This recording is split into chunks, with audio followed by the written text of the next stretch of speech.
the destination for TV superfan discussion, AFTERBUZZ TV. And now, let the buzz begin.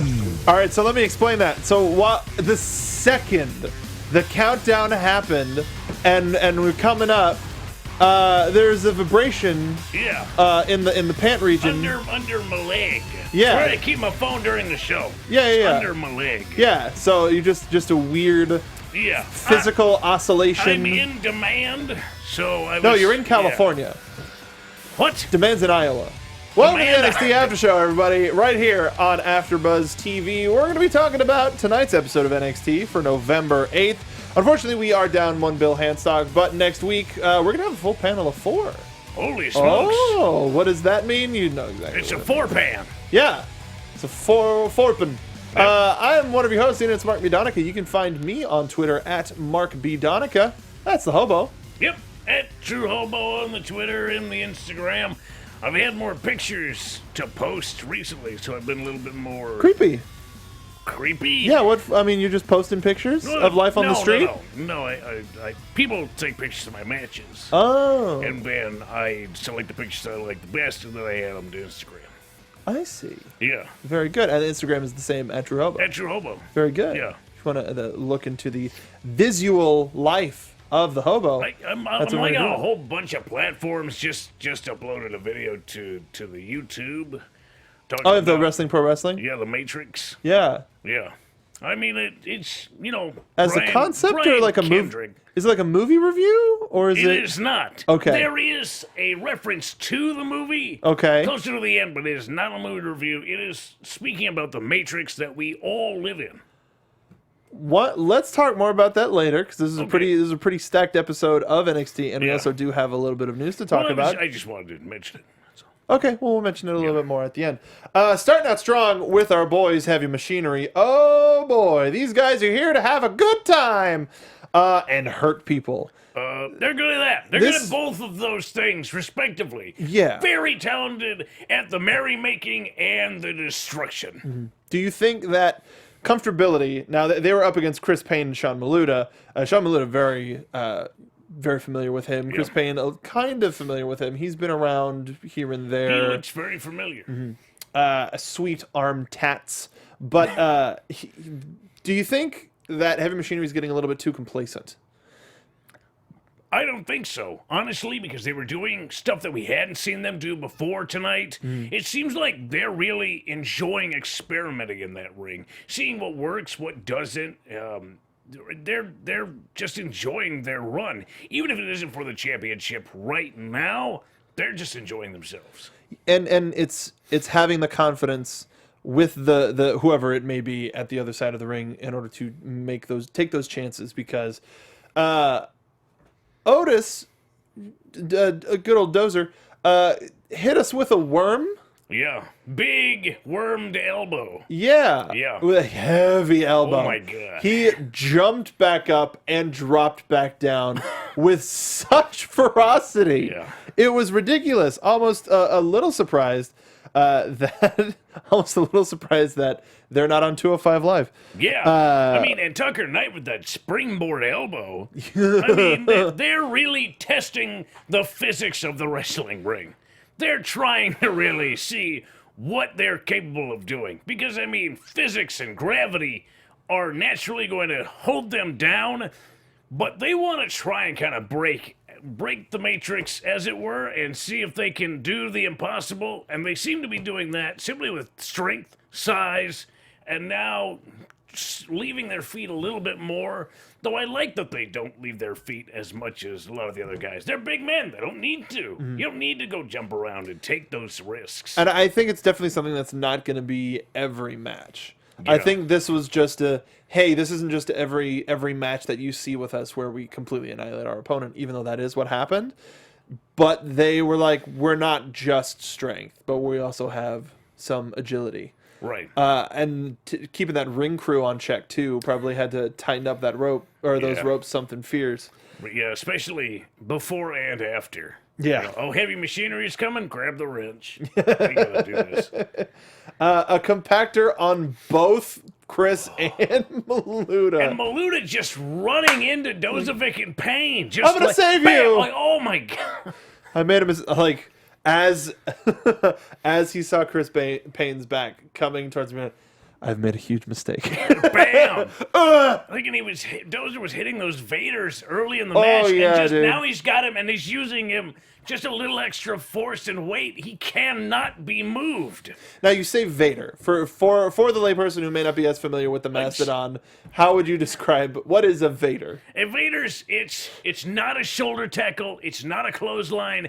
It is simply using your entire body to stop the forward momentum of another man. Okay. And it's easier done when you're taller and you're using a shorter guy because you aren't going to crack heads. But it's just that wrap around, kind of bump them off your entire body. Vader. With Dozer though, he's got a little what he doesn't have in the height that Vader does have. He's a little bit bigger, so there's a little. It seems like there's a little bit less risk in that. Yeah, Vader. it's true. He's got. I mean, locking up with him has got to be like moving an oak stump. You know, you lock up with it and you can push with all your might, but it's not going anywhere. There's not a whole lot you can do. Yeah. And Chris Payne figured that out early. He was trying to outmaneuver him. That worked for a little bit. He's just too big. And Chris Payne isn't a small dude either. No, you he's know? taller. He had a height advantage. Yeah. But I mean, you can be tall and slim and it not mean a damn thing. Yeah. Well, more on that later. After this, we're in the back with Christy St. Cloud. What up? Talking to Ember about Mercedes Martinez's comments last week about how she knows that Ember is going to be the person to lose the match because you can't win in those big match situations. To which Ember simply replied that she wants to meet her in the ring next week to show her why she is the NXT Women's Division's biggest threat. Not a stutter, not a misplaced syllable. She 100% believes in what she says because she knows who she is and what she's capable of. And I think Mercedes Martinez, having experiences is good, but I think Ember is on a hot streak, and I don't think Mercedes has got what it takes to put away Ember Moon. I don't think, I mean, agreed on all fronts, but I think there's going to be a lot that Ember is going to be able to learn from being on the other side of the ring of a Mercedes Martinez. And the fact that this is going to be a match before the Fatal 4-Way is only helping Ember in my estimation. Or if Mercedes gets something really good going for her, then she might be able to slow Ember's progression. It may hurt her in that Fatal 4-Way. Sure. But I mean, regardless, I think a lot of the competitors in the Fatal 4-Way match aren't necessarily, not to say that they're all one note, but they have certain things about them that make them dangerous. And with Mercedes' experience, she's got a lot of those, a little bit of Peyton Royce, a little bit of Kairi Sane, a little bit of Ember Moon. Okay. Like she and a little bit of Nikki Cross with unpredictability. And I think that she's just the perfect, I'd say, setup, at least. The perfect final opponent for Ember. Yeah, good sparring partner. Yeah. But not necessarily a partner, because Mercedes is going to be going for her head. That's the thing, is I think one way or another, Mercedes is just going to hurt Ember. She's going to try. That's what you want when you're put in that position. She's not really on the inside. I think she understands her position, not being 100% secure. She's a little bit older. So she's going to want to really put a lot of pressure on Ember to prove why Mercedes belongs here. Yeah. After this, speaking of the Fatal 4-Way match, we've got Kairi Sane versus Billie Kay. Oh boy. So we were talking about height differentials when it came to Dozer and Payne. This is a big size difference between Kay and Sane. Yeah. And as a result, Kairi does it to a certain degree in the matches that we've seen her perform in on NXT, but it seemed even more so in this match that she was just throwing herself at, like, there was somebody holding her in the ether and just chucking her. Yeah. Because that spear, she left her feet like at the ropes and hit her in the middle of the ring. That was more of a missile.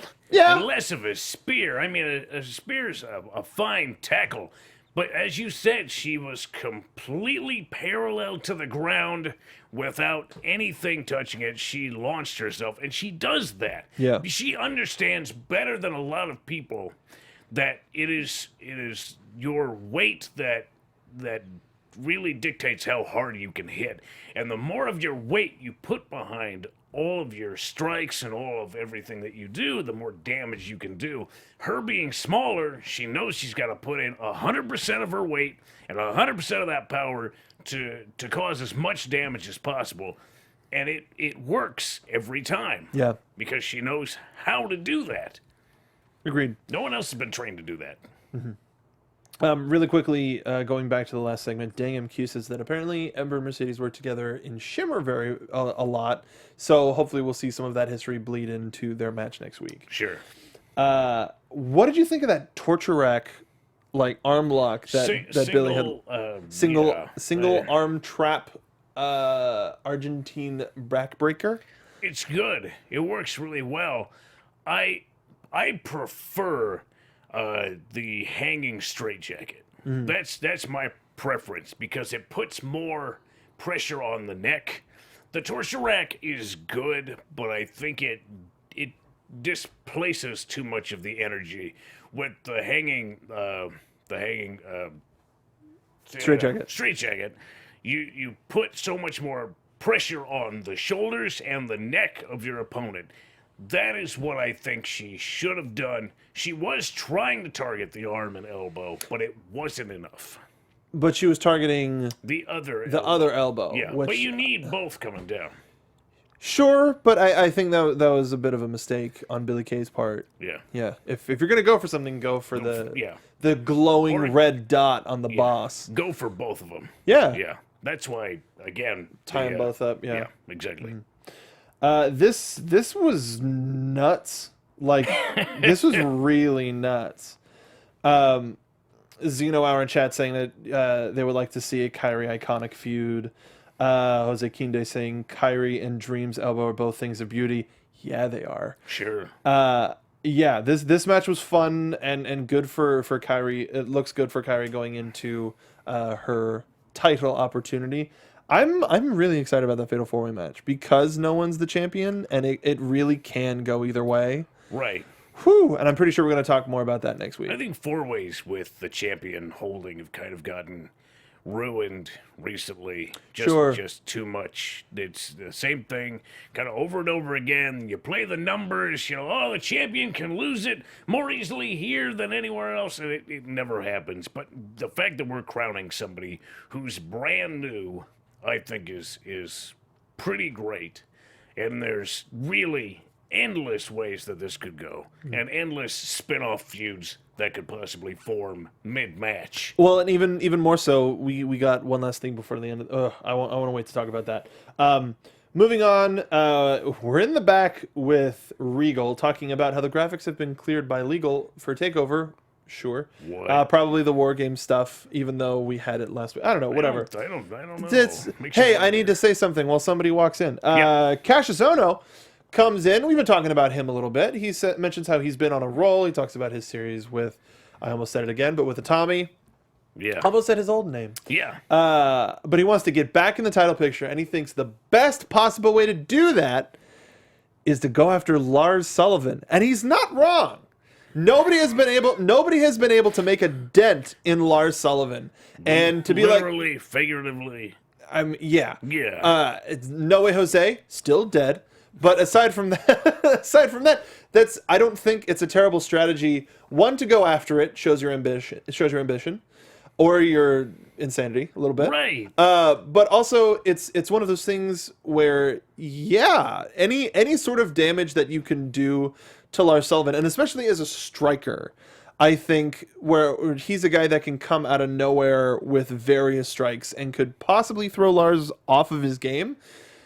It's not a terrible idea. No, but I mean it's one of those things of even Regal had his reservations when he was walking away, sort of shaking his head and going, "Well, I sure wouldn't do that, but if you really want to, dead man walking, go ahead, fight Lars Sullivan." Marionette says it's two big dudes just hitting hard. I love it. Too true. I think, though, Cassius Ohno is going to have to do a hell of a lot of bobbing and weaving. Oh, which yeah. I'm not sure he's 100% prepared to do because he's a bigger guy. He can't really bob and weave with most of his opponents because he's hitting down. He doesn't have to. Most of it's gut shots. Well, I would say with Lars, he doesn't have quite the reach that Ono has. Well, he doesn't have the speed. No, well, there's that, but I mean, that's the thing is Ono is deceptively fast, and his especially with his kicks, I think he'll be able to reach in with his kicks, and that will be an advantage. If one of those is mistimed, though, and Lars ends up with his hands wrapped around any part of his body, he's gonna eat him. Tear it off. He's gonna eat him. Yeah, it's very dangerous, and you're right. Maybe a striker's game is the best game to play against In and Lars out. Sullivan. In and Just out. be fast, fight him from a distance, but man, it's gonna have to be a really smart game plan on Ono's part to take down this creature. Also,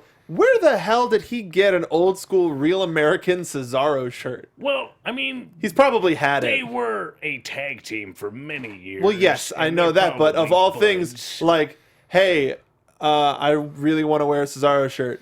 Well, we've got the Cesaro shirt. We've got the this. No, we've I got think the this that. was I'm wearing this shirt and I'm going to cut this promo. I'm Okay. sure he saw that shirt while Cesaro had it available and said, "Hey man, can you give me that shirt?" That shirt's Well, no, I'm sure, friggin' magic. but I just want, like, what of all days, of all promos, you know what? Screw it. I want to wear this Real American Cesaro shirt Who doesn't? Look at the eagle on there, man. It makes you want to give you red, white, and blue wood. Oh shoot. Apparently Lars just gave a really good 280 character tweet. Regardless, while I look that up, He's a loquacious monster. very much so. He's a very well spoken. But we got a history of war games. What did you think of that? We got a little Loved bit of it, a history man. from Arn. Loved it. Leah got Arn and the Dream and Piper and the Road Warriors and oh man, Macho Man. I loved it. I mean, it gives you a sense of what this match really is. I mean, it was, let's say, the elimination chamber of its time. Yeah, no, to be sure. Yeah, and I think it's just as dangerous now as it was then, and I think it's going to be a hell of a match. They've made some changes to the rules, which we'll talk about in a bit. But yeah, this is a survivor's match. It really is. So Lars quote tweeted the scene that we just talked about with Cassius and Regal talking. Thank you, Mr. Regal. I can assure you, Cassius will be the victim of a public dissection at TakeOver. This will generate interest for future takeovers. Everyone comes out a winner with this decision. Crying emoji. Like I said, a loquacious monster. Loquacious. He's like Sumbo. Frankenstein. Frankenstein's monster. He can both, yes, the monster itself, with his ability to both speak and be frightening to look at. It was a fun look back at War Games. If you want a little bit, if you want a little bit more of a personal touch, go and watch the Paul Ellering promo from last week, where Roderick Strong, fan favorite. a fan favorite. Man, some of the comments I'm Y'all hate on us pretty hard for not liking Roderick Strong, but man, when you read through those comments, we are really tame. No. Right? But here's the thing: is we don't not like Roderick Strong. Right. And we're going to talk about it ad nauseum tonight, where Roderick is his strongest. It's not on the mic. Oh, sir. But anyway. Then we got a little bit of an interview from Zelina and Andrade. The fans have been wanting to know, what is your relationship with this man? So apparently they've known each other for over 7 years. 7 years is a very interesting and specific time frame. I wonder what they're going to do with that. Where Andrade... Marionette says, that was weird of Roderick just standing there with the AOP. Yeah. Yeah, it was. Right. But Andrade coming through with 10 days, there will be a new champion. He's pretty confident. But so we've only gotten it a couple of times where it's like, oh, it's weird that person has a manager, has a representative to talk for them because they're pretty strong when in terms of conveying how they feel. With Andrade, there's also been a little bit of a language barrier. English not his first language, that's fine. So he would give a lot of his promos in Spanish, which of course is heat because you're not talking American. But well, especially to a Florida crowd. Yeah. Ooh, that's heat in a Florida crowd. But with Zelina, you have somebody that is not only bilingual, but is also very well spoken and very animated and very heated about her client and her friend or the person, whatever. I mean, it truly is. It's not just a manager who talks for their client. She manages him. She sets up the game plan of execution. That is what we have seen. She mentioned it in the promo. Mm-hmm. You cannot beat him now. You may have been able to beat him A former previously, version of him. but you cannot beat him so long as I am here to actually guide him to a victory. Yeah. And that's really hard to argue because it was her insertion into this whole thing that allowed Andrade to actually start to rack up victories and actually give a shit about what's happening. Okay. Because truly, man didn't care. But through her, he has found really reinvigorated his career, and he cares about wins and losses and being the champion, and it's only because of her. And that is truly her role, and it is almost Paul Heyman in quality. Yeah. It is they are the brains behind the actual execution. Mm-hmm. And I'm still super interested because of Almas' streak that he's been on ever since Zelina ever since Zelina came into the fold, and now seemingly suddenly he has an NXT title match. It's because he's been getting results. I'm excited to see how these two guys match up, and they're going to be going face to face next week, finally for the first time.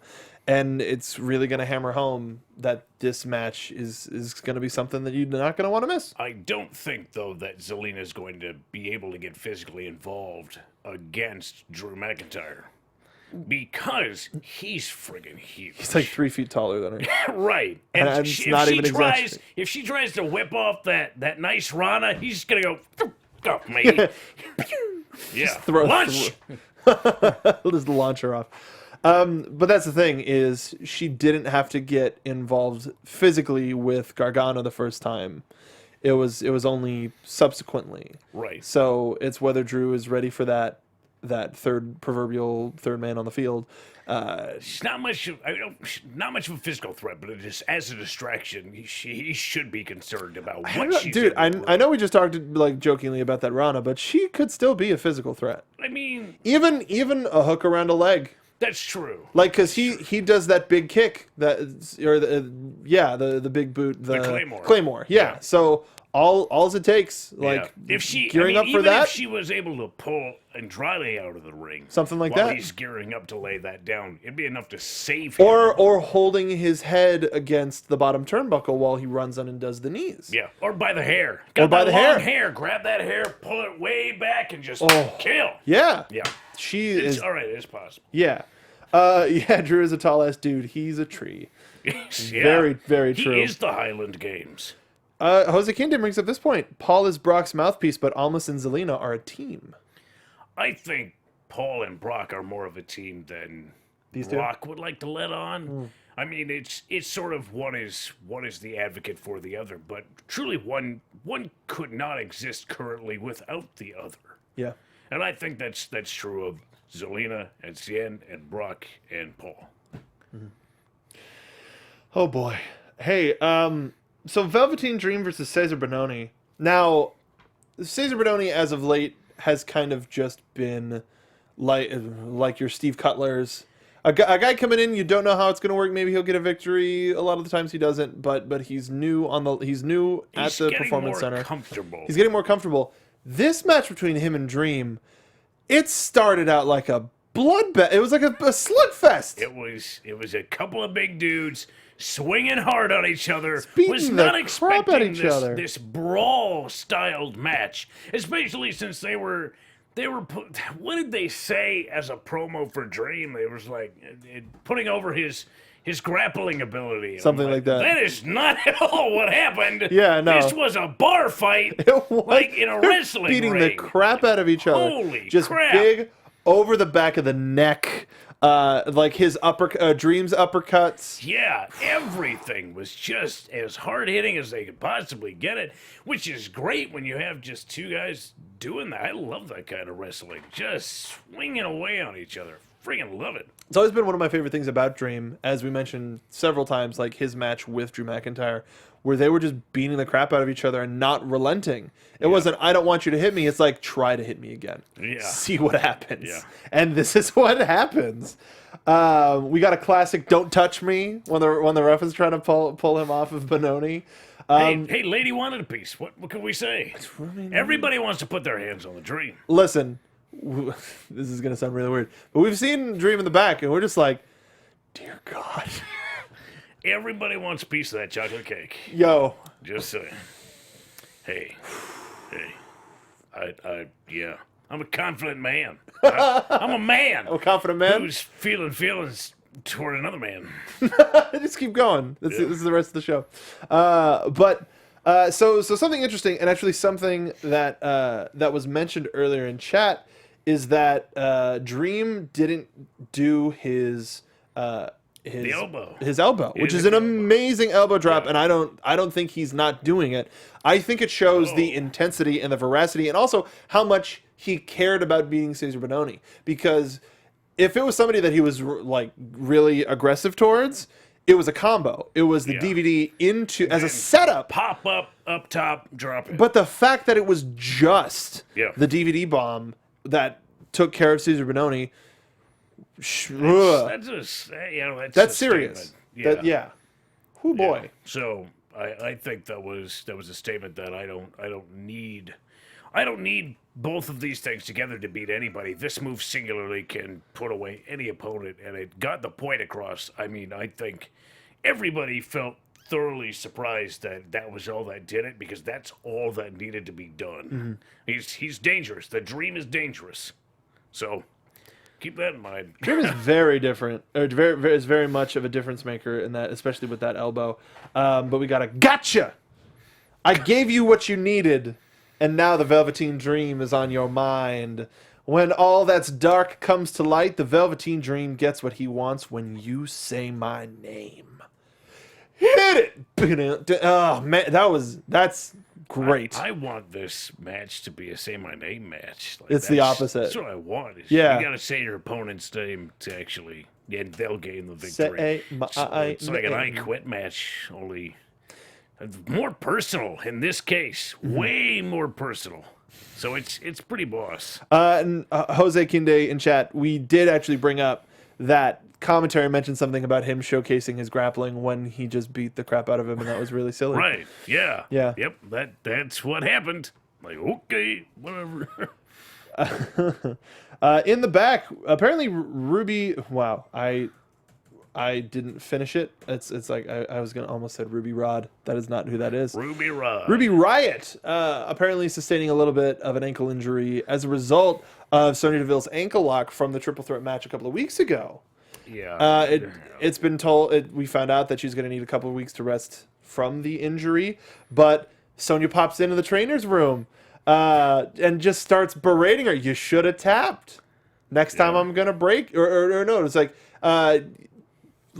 no, because she said that afterwards. But it was just berating her, talking her down. Ruby was like, you could have broken it, and I wouldn't have given up, which is amazing.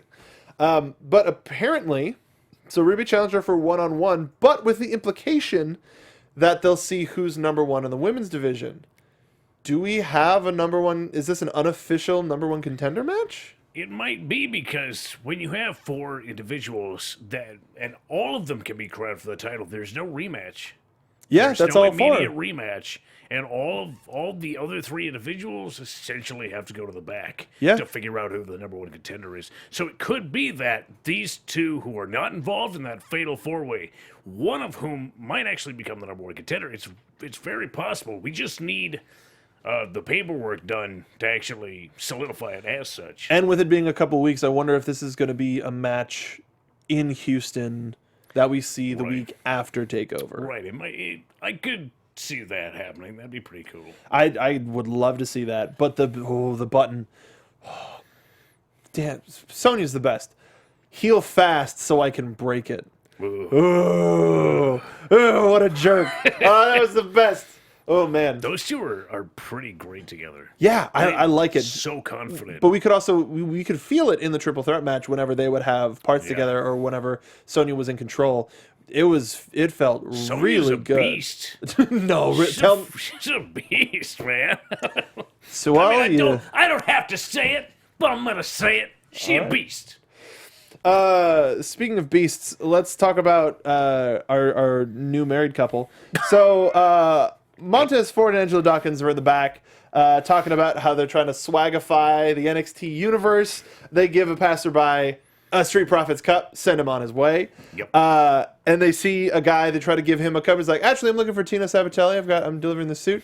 So as Monte goes, I'm Tino Sabatelli. You Italian? Yeah, Montebello. But takes the suit. I thought they were going to like spill stuff on it, like from the cup. They didn't get a chance. They didn't get a chance because our happy couple, Sabatelli and Moss, it's like, this is a... But this is the weird thing. I think it's Moss because Sabatelli's like, hey, that's my $5,000 suit. To which Moss goes, yeah, that's our suit. Wait. Much like last week, and he was like, that's our car. And it's like, come on, man. Yo, okay. All right. Okay. I mean, you want to Billy and Chuck this. That's cool, man. I ain't got no problem. Yeah. Really quickly, Jose Kinde again. Imagine if Dream wears Ruby Riodt's outfit at TakeOver. Because of the TakeOver thing. All right. It would be hot, hot, hot. Yep. Oh, yeah. This and it becomes official. We are going to be getting a match between these four next week. Moss he just likes having a pal. It seems. I don't know. I mean, they're. I don't know. They are always together. They're inseparable. Hey, man. They share everything. I mean, I think Moss thinks that they share everything. Well, I don't know. We don't know. They're certainly not breaking up. So Breaking up is hard enough. Yeah. I want more on Moss and Sabatelli. Yeah. They keep saying weird things that You aren't can't weird. afford our suit. They're just unexplained. There is no real reason why these things are being said. Steve, could you go to the general soundboard? Or Zach's soundboard if you could find it? Because I want the X-Files theme. I do not understand what is happening. He's not there. That's okay. Yeah, me either. Oh boy, but we're gonna be getting a match from these folks next week. Super excited about it. And then South Beach driving their Maserati. So we're getting that, and then next week we're also getting Ember Moon versus Mercedes Martinez, and then the face-off between Drew and Andrade next week. Big go home. That's three events already. There might be one other match in between. Maybe one final thing between Aleister Black and Dream. A lot of hype packages, I imagine. Probably for the go home. Yeah. Let's talk about this amazing main event. So, Roddy and Adam had a hell of a match. This was an amazing match that it's one of those things where it's just shut up and fish. And they sorry, no, I wasn't talking about Bobby Fish. Just shut up and wrestle. And they did it. And it was all left in the ring. This was what did you think of it? Like it was Roddy put on a clinic. It's the reason why everybody likes Roderick Strong. Mm-hmm. Because he leaves everything in the ring, and against a guy like Adam Cole, who is just, I mean, people love him, people hate him, people love to hate him, and it's no question why he's kind of a jerk. Kind of? Like, I can't really use the language I want to use, but he's kind of a jerk. It's another four-letter word that ends with a K. Yeah. But everything he does is really well timed, Adam Cole. He's able to really play on timing issues and really figure out the weakness of an opponent and play on it really well. And it was the same for Roddy.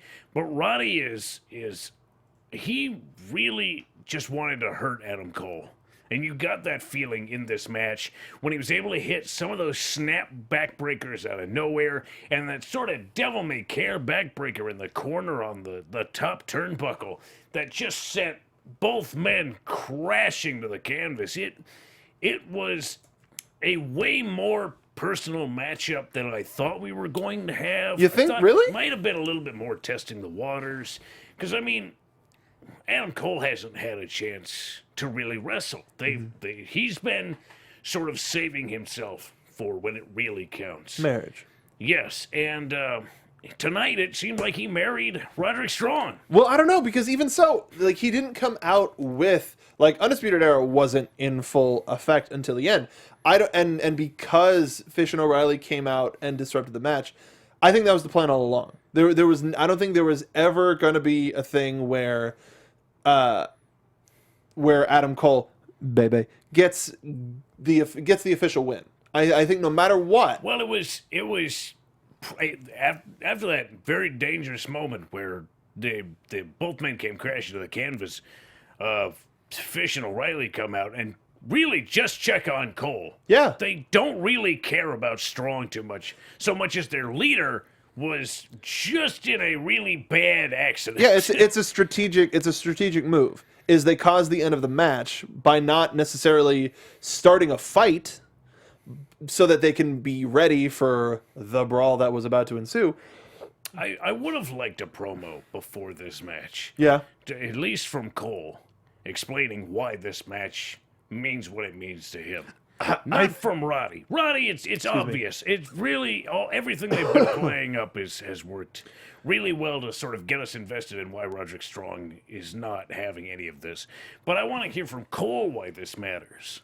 You know, I want to hear why he has decided to have this particular match and why for him he's just jumping in there with Roderick Strong. He's not running away. At no point during this match did he really backpedal and run away. No. He was there 100%, and before one of the biggest matches of his career thus far, I would like to hear his thoughts on why this match matters to him the way it does. Well, I mean, everybody made one of those promos. Everybody made a War Games promo afterwards. Just our attention was on the AOP not one. A War Games promo, but a promo for that match particular. This match. Oh, I see. Okay. This match in particular. I want to know why Adam Cole isn't trying to run away. I could see Adam Cole really just every time Roderick Strong manages to get the better of him, he just backs out and goes, "Hey man, I don't want to fight you. I want to recruit you." Yeah. Just why was he fighting him? Why was he fighting him? Mm-hmm. Exactly. It was a great match, but I want to understand the psychology behind it. What was Adam Cole's reason for having this match? Okay, I can see that. Maybe we'll get something next week. Maybe. But the show ends with a big old brawl with all three of our teams and a superplex to the outside. Man, Alexander Wolf is a crazy person. He's really nuts. It's fantastic. Yeah. He almost didn't make it. Roddy almost didn't make it. He hit the floor. It's tough. That's catching two guys for that superplex. But that's the thing. Is that a falling motion or is that a push off? That's the question. That's the big question. You never know. Is the guy actually going to get more distance going this way? How far is the guy going to go off the top? Is he going to pull him? If they stay together, the guy jumps far off the top. They can pull each other back. But if he just goes over, then you're going to fall short, as Roddy did. He just sort of went down. Yeah. And everybody was like, "Oh crap!" Yeah. Whoo boy. That was a very, very solid episode of NXT. And there are times when we come to you and we mention some episodes have been lighter, some episodes have been either top heavy or bottom heavy, but the past couple of weeks have been super solid. It's been good TV. Very solid. Very solid TV. And next week is hopefully going to even elevate that even further. Yeah, it should. Jose Quinde says he was just waiting for Nikki to pop out and take everyone out. That's not happened at TakeOver. Yeah. We were kind of questioning the same thing. Where's Nikki? No, Nikki's going to wait till it really matters. Mm-hmm. Nothing's on the line here. Why would she come out now? No. Well, they're trying to protect her for her match. Right. I think as well. True. And War Games will probably be the final match. Hell, we might even see them come out to secure her the victory and then I Vice don't know, versa. man. I don't know. Yeah. It's really crazy. 3 for 1 and 1 for 3. That's the thing about Sanity is they do whatever they want, and they just leave you guessing as to what could possibly happen. Because anything could happen. So, speaking of anything could happen, we're going to talk a little bit of AfterBuzz TV news. AfterBuzz TV news. Just making sure you were there. Thanks, Steve. So, they released the rules for War Games. We're going to talk about it. They've simplified it. They've streamlined it. A little more sped up, but more dangerous. A lot more dangerous. More speed is more danger. So here's what happens. Each, you can even fade out the music. I just wanted the sting. Thank you.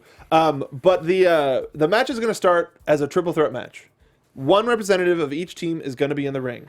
5 minutes after, and I should say, the other members of those teams are up on a stage in shark cages because we can't get enough of shark cages. I love a shark cage. Like I don't know. We've heard the just shark cage so many times within the last calendar year. The first time, not calendar year, like actual 365 year. The first time being at this event last year when it was Authors of Pain versus TM61 with Paul Ellering in a shark cage suspended above the ring. But so the tag teams are up on the stage in shark cages, and then after 5 minutes, one of those cages is going to be unlocked, and then it's going to turn into 3-on-1-on-1. It's going to have to be a big cage. As well, especially for the Alp. Yeah, to lock two guys. Does Ellering get locked in there too? Cage. Maybe not. I don't know. Yeah. Jesus. So then it becomes 3-on-1-on-1. After 3 minutes, it becomes 3-on-3-on-1. Whoever that last one's going to be, screwed. So it really changes from 3 guys to 5 guys to 7 guys. Like 5 guys. And then the final to 9 total in ring. It really changes the dynamic extremely quickly when you add 2 guys simultaneously into this matchup. I think it's pretty straightforward. And pinfalls, or I should say decisions. Is it elimination? It's not elimination. It's one fall to the finish, but you can only But you can only pin and submit people once everybody is in the match. So essentially, after it's a complete bloody brawl for the first 10-11 minutes. Yeah. Yeah, you can do whatever you want and try to kill each other so that once that last team comes in, you quickly scoop somebody up 1, 2, 3. It's war. Try to do that. It's war. Yeah. It hasn't been mentioned whether or not the roof is going to return, but it's boy, this is going to be crazy. That both rings are going to be in play the entire night, so that will make all of the other matches very interesting. Speaking of matches that are happening that night, Pete Dunne's going to be defending his UK Championship against Johnny Gargano, to which you responded, I don't. He doesn't even go here. I don't know the words. I don't understand. But he's Italian. He's not. You know who else is Italian? Fabian Eichner. We like him. is. And you can go to nxtteam.spreadshirt.com and pick up a We Like Ike t-shirt. We like Ike. We Like Ike. You can also get this shirt. I mentioned that to LaQuasto. He was like, "Boy, that's a deep pullback." That is a fun dad joke. Like, I love that. It's a fun dad joke. Yeah, it is. So yeah, it's a non-televised title match between 2 guys who've never seen each other in the ring before, as far as I'm aware. That may or may not be true. But, I mean, there's no freaking way Johnny Gargano's going to win this championship. At least put another Brit in there so we go, okay, all right, well, now maybe this has a chance to change hands. But there's no way Gargano's going to pick up the win. I don't know. Yeah. I don't know either. I'm just double checking because all the various sources that I have seen this from have said that it is just going to be a non-televised match, not for the week after. Why would it be non-televised? I don't know, dude. Actually, no. I remember WWE's wording. They tweeted about it that it's a special. It's a special for the folks in attendance? Quote. The company's announcement says that he will be wrestling Johnny Gargano on November 18th and explains, this match will not air as a part of that night's TakeOver War Games live special on the WWE Network, meaning those lucky NXT fans in attendance in the Toyota Center will have an exclusive opportunity to watch the title bout unfold before their eyes. Actually, that wording is very vague. It could be for the week. It could be for the next week, because we did get, before Chicago, there was a title defense on the NXT TV. Yeah, right. It was between. Well, that was back when Bate was I think it was Bate and Andrews. Yeah. Or something. Something like that. But either way, it's a way to get him to defend the title. I don't know, man. I don't know either. Either way, if we get to see that match, fantastic. If we don't, that's stupid. So, right. The last little bit of news is we had some releases this week. Unfortunately, Leo Gao, who is apparently very popular amongst the Performance Center and the locker room, it's true. let go. Yeah. But he seemed to have been he's suffered an injury, and it's been hard to get him back. Supposedly a neck injury. That's hard. Very difficult injury. Whatever it was, obviously it was enough to sideline him for a good chunk of time. Yeah. So I'm sure he'll land on his feet. Also, Josh Bredel? I don't know, man. I met him. I don't know how to say his name. It is fair. Hi, Josh. The winner of Tough Enough. So now both of our Tough Enough winners gone. Shout out to the Velveteen Dream. Yep. Hey, winners never prosper. Winners never prosper, Pewter. Versus The Miz. But, yeah. So Josh Brittle gone. Didn't really get a chance to see him in the ring. Well, he opened his mouth a little bit too big and didn't make some friends. And he was hurt too, wasn't he?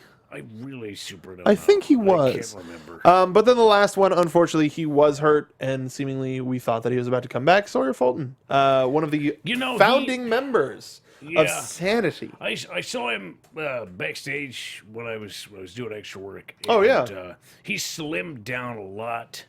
He was a big almost unrecognizable. Really? Yeah. And it just sounds like things kind of went in a different direction as far as his wrestling career was concerned. He was founding member of Sanity. Mm-hmm. Then he got hurt. Then he was replaced, and I think after that there was really nothing for him. So which is very unfortunate. It's just a tough situation. Injuries are the hardest thing on a wrestling career. Yeah. And if you can somehow work through it, you can keep your momentum going. But if it's something that's going to take you out for a long period of time, and this did, and it really hurt his career, and it's just unfortunate. I'm sure he's going to be okay. I know he's involved in the Florida wrestling scene. Yeah. I think he'll land on his feet as well. Whatever he wants to do, I'm sure he's going to be just fine. Yeah. Much love to all the folks that got released this week. We're pretty sure you're going to land on your feet. It's sad, but hey, door opens, window opens. Door closes, window opens. Whatever the saying is. You got a lot of knowledge too. That's everybody who leaves WWE leaves a lot smarter than when they came in.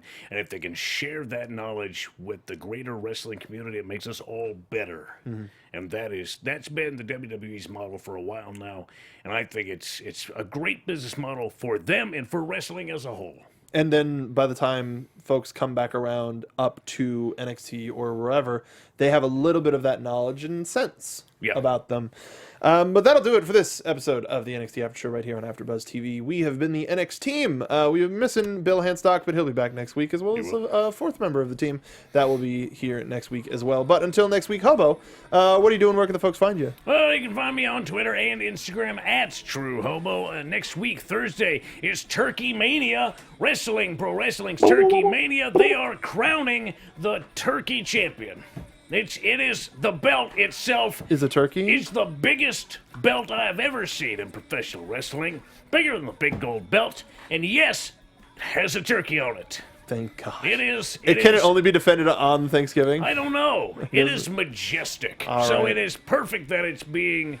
The first champion is being crowned at this event, Turkey Mania in Southgate. make sure to head over to Wrestling Pro Wrestling. How about anything like aside from Wrestling Pro Wrestling you're working on? Oh God, I'm super busy. Well, that's good. That's good. So if you want to keep track of all of the Hobos travelings, follow him at True Hobo. Yeah.